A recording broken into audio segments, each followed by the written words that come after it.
Obrigado, Sr. Presidente. Caros congressistas, o PSD é um partido rico em muitas coisas. No seu passado histórico, na sua militância, em quantidade e em generosidade. Características que se repetem no espantoso número de personalidades de que dispõe. O PSD tem montanhas de celebridades, portadoras de um imenso currículo profissional, político e governativo. Há no PSD pelo menos 2.000 personalidades que se julgam legitimamente com direito a ocupar qualquer lugar de destaque no partido e no país. Como escolher então? Como selecionar os melhores de entre os melhores? Se tantos são os competentes, se tantos já prestaram relevantes serviços ao partido e a Portugal. Com que critérios se devem escolher as figuras de proa da primeira linha do combate? Vejam a dificuldade na feitura das listas de deputados, ou até na composição de uma simples lista para o Conselho Nacional, onde o número de personalidades nacionais é tão grande que acabam sempre por soterrar para os últimos lugares a expressão genuína das bases, dos seus representantes locais, líderes da opinião de contacto direto com o sentir do povo e que noutros tempos conferiram a este órgão e até ao Congresso um caráter mais genuíno, mais puro e mais sincero. Uma certa ruralidade e um certo provincianismo salutares que quase desapareceram por completo desta roda de oradores distintos e apurados que agora nos brindam com discursos calculados e metódicos, politicamente corretos, muito táticos, muito estratégicos, mas muito pouco espontâneos. Há um aspecto neste partido que sempre foi muito descurado e que deveria passar a ser mais considerado, o da mais-valia eleitoral, nacional, regional ou local. O partido está farto de apresentar vedetas mal amadas, de desportistas que não chegam a entrar em campo ou de intelectuais que se desiludem na primeira esquina do seu mandato. O PSD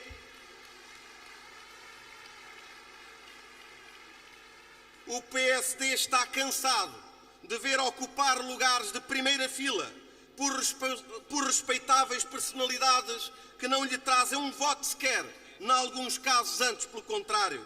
Ilustres companheiros há que deveriam ter a noção que não têm, de que cada vez que aparecem na televisão fazem perder milhares de votos ao Partido Social Democrata. A tradição dos últimos 10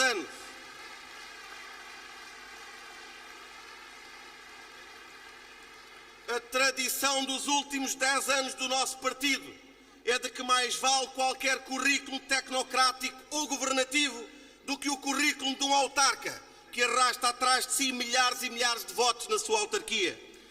O PSD privilegiou sempre, nestes últimos 10 anos, o ciclo legislativo em detrimento do ciclo autárquico.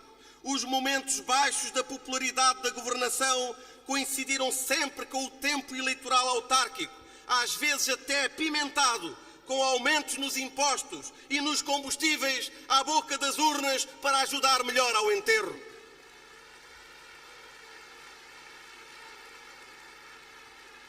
O PSD, enquanto governo, legislou sem consultar as autarquias, não cumpriu uma única vez a lei das finanças locais, colocou-se nos antípodas do movimento reivindicativo das freguesias, afastou-se da Associação Nacional de Municípios, a que agora acaba de regressar.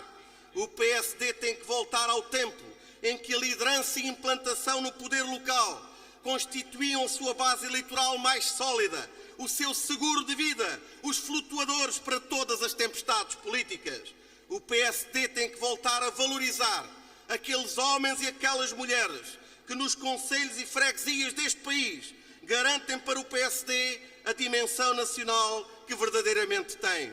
Deixem-nos emergir, deixem-nos desabafar, não os soterrem com personalidades e celebridades, que as únicas que aqui verdadeiramente nos interessam hoje são aquelas que tiveram a coragem de se assumir como intérpretes principais deste Congresso.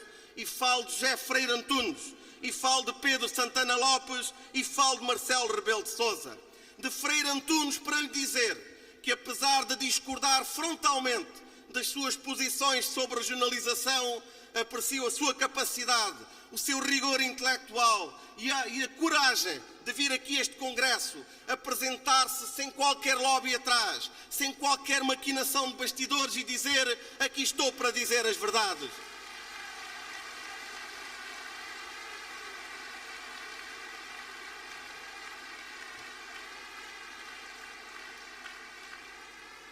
De Pedro Santana Lopes para lhe dizer: amigo Pedro, obrigado por teres vindo, por não teres ido ver o nosso Sporting.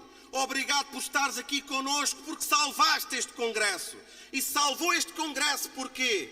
É que ele seria morno, seria apenas um ritual de mudança de liderança, seria uma coisa absolutamente xoxa, desenxabida. O Pedro Santana Lopes, só com a perspectiva de poder vir a dar força a uma disputa eleitoral interna, democrática e salutar, já valeu a pena ter vindo a este Congresso e estamos aqui para o ouvir com muita atenção.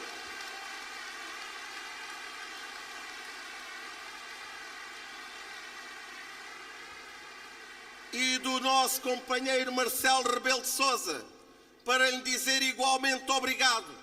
Obrigado por se ter disposto a abdicar de salários que estão de facto fora da possibilidade da maioria dos portugueses.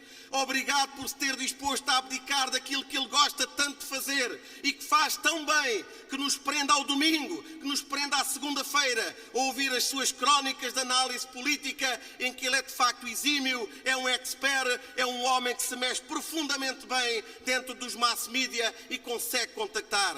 E obrigado também por ter trazido uma moção de estratégia, com a qual não tenho uma ponta sequer de discordância, na qual estão integrados muitas daquelas questões que fazem com que nós queiramos mudar este partido para mudar Portugal. Mas há uma coisa que tem que ser dita neste Congresso. A verdade tem que vir para cima da mesa. O Congresso já estaria arrumado em termos de liderança se efetivamente não houvesse outras disputas paralelas, que não entre o Pedro Santana Lopes e o Marcelo Rebelo de Sousa. Disputas que não têm a ver com a liderança do PSD, têm a ver com a disputa dos lugares nos órgãos nacionais.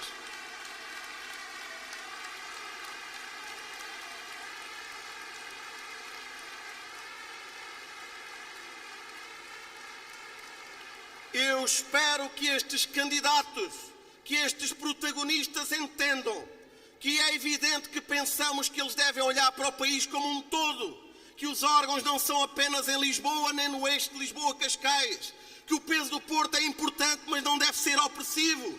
Nós entendemos que o país é desde o Minho até o Algarve e a reflexão nas listas compete-vos a vocês.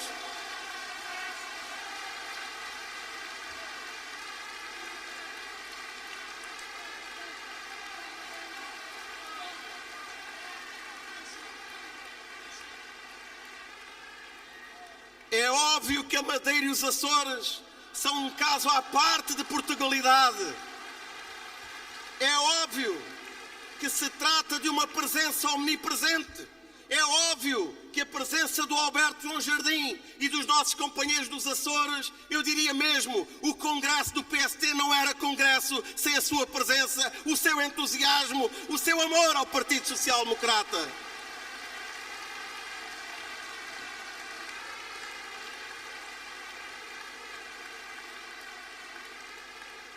Mas deixem-me dar a estes protagonistas uma palavra de incentivo. Sabem vocês bem que o mais de 80% daquilo que envenena as relações partidárias internas, daquilo que está na base das disputas, das divergências, tem a ver com o excesso que existe de intermediação política, tem a ver com o sistema e política eleitoral, que não permite ainda a eleição de deputados em círculos uninominais. E para eleger as listas é preciso ganhar as distritais. E para ganhar as distritais é preciso ter os delegados. E para ter os delegados é preciso ter as conselhias. E é isto que envenena, é isto que cria divisões, é isto que cria ódios.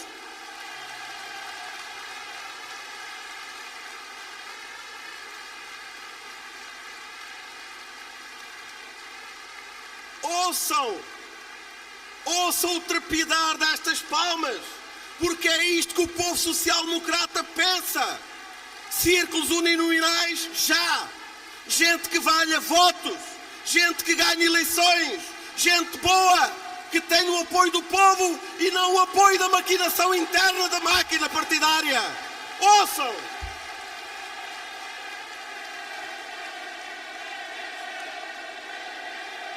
PSD.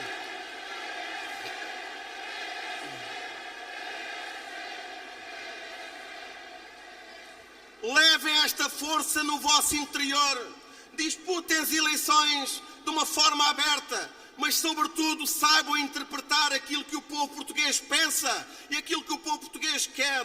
Que haja uma liderança em sintonia perfeita, que de facto o PSD volte a ser o depositário da esperança, como foi há 11 anos, como foi há 21 anos com Sá Carneiro, como foi em vários momentos da história de Portugal. O PSD é um referencial de estabilidade, é um referencial de esperança e é um referencial ideológico. Queremos um líder com credibilidade para Primeiro-Ministro. Queremos um líder em que o povo português se reveja. E se a tudo isso, à perseverança, à força, juntar a afetividade, aquela empatia quando fala às pessoas, juntar um caráter humanismo, que não seja uma pessoa fria, distante, autoritária e autocrática, mas que saiba comunicar.